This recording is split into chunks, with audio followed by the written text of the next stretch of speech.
Cabinet की बैठक में कई अहम फैसलों पर मुहर लगा दी गई है। रेलवे कर्मचारियों के लिए दिवाली पर बोनस का ऐलान किया गया है। ये बड़ी जानकारी, 78 दिनों का वेतन बोनस में देने का ऐलान किया गया है। 10,90,000 कर्मचारियों को बोनस मिलेगा। 95,000 करोड़ रुपए के फैसले लिए गए हैं। अश्विनी वैष्णव ने इस बात का जिक्र किया है। केंद्रीय मंत्री अश्विनी वैष्णव ने इस बात का जिक्र किया। 95,000 करोड़ रुपए के फैसले लिए गए हैं। एक तरफ जीएसटी का गिफ्ट देशवासियों को, तो दूसरे तरफ रेल कर्मचारियों के लिए आज बेहद महत्वपूर्ण दिन है। रेलवे कर्मियों के लिए दिवाली पर बोनस का ऐलान किया गया और इस बात का जिक्र खुद केंद्रीय मंत्री अश्विनी वैष्णव ने किया है। 95,000 करोड़ रुपए के फैसले लिए गए। 10,90,000 कर्मचारियों को बोनस मिलेगा। 95,000 करोड़ रुपए के फैसले लिए गए हैं। कैबिनेट की बैठक में कई और महत्वपूर्ण फैसलों पर भी मुहर लगाई गई है, लेकिन सबसे पहले रेलवे कर्मियों को दिवाली पर बोनस का ऐलान किया गया। तीसरा फैसला आज लिया गया। रेलवे के कर्मचारियों के लिए बहुत बड़ी ये खुशखबरी है।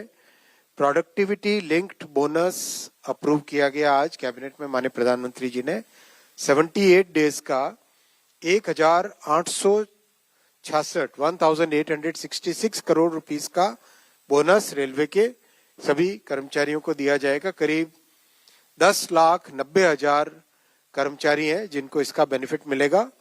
10,90,000 कर्मचारियों को इसका बेनिफिट मिलेगा रेलवे का।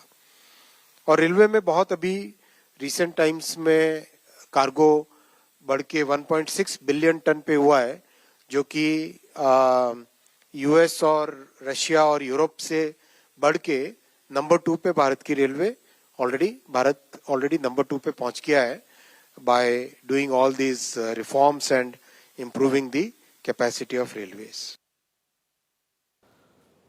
और इसी पर ज्यादा जानकारी के साथ national affairs editor Krishnamohan Sharma ji हमारे साथ लाइव जुड़ चुके हैं। उनका सीधा रुख करेंगे। कृष्णमोहन जी, एक बड़ा फैसला लिया गया है रेल कर्मचारियों के मद्देनजर।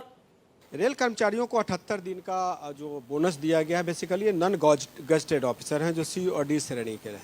लेकिन इससे जो इम्पोर्टेंट फैसला जो आप कैबिनेट में लिया गया, उससे अपने देश की जनता को अवगत करा देना चाहता हूँ कि 5,000 पीजी की सीट्स मेडिकल कॉलेज में बढ़ा दिए गए हैं। गवर्नमेंट के मेडिकल कॉलेज में बढ़ा दिए गए हैं, जिसपे पहले 1.2 करोड़ एक स्टूडेंट पे खर्चा आता था, उसको बढ़ा के 1.5 करोड़ कर दिया गया है। और दूसरी जो सबसे महत्वपूर्ण जो बात की गई है कि मैरीटाइम डेवलपमेंट बोर्ड को विकसित करने से और उसमें पैसा इन्फ्यूज करने से करीब 30 लाख लोगों को रोजगार मिलेगा और भारत 2047 तक विकसित हो, उसमें एक राह प्रशस्त करेगा।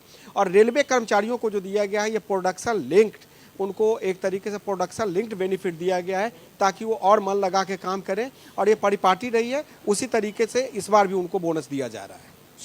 कर्मचारियों को खुश करने के लिए कहीं ना कहीं ये बड़ी सौगात देने का ऐलान किया गया, लेकिन जिस बात का जिक्र किया गया कि वेतन के साथ इस बोनस को दिया जाएगा, जाहिर सी बात है कि कर्मचारियों को इस बात का इंतजार रहता है कि उनको बोनस मिल। 78 डेज का मतलब काफी होता है, मतलब 2-3 महीने की सैलरी हो गई। और उनको खुश करने का मतलब ये भी है कि वो मन लगा के काम करेंगे, क्योंकि गजेटेड और नॉन गजेटेड ऑफिसर्स को हर साल डीए बढ़ाया जाता है।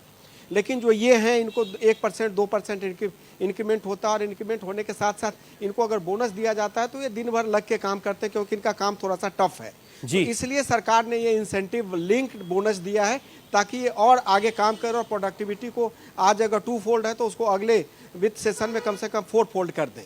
चलिए, फिलहाल बहुत शुक्रिया आपका कृष्णमोहन जी तमाम जानकारी के लिए।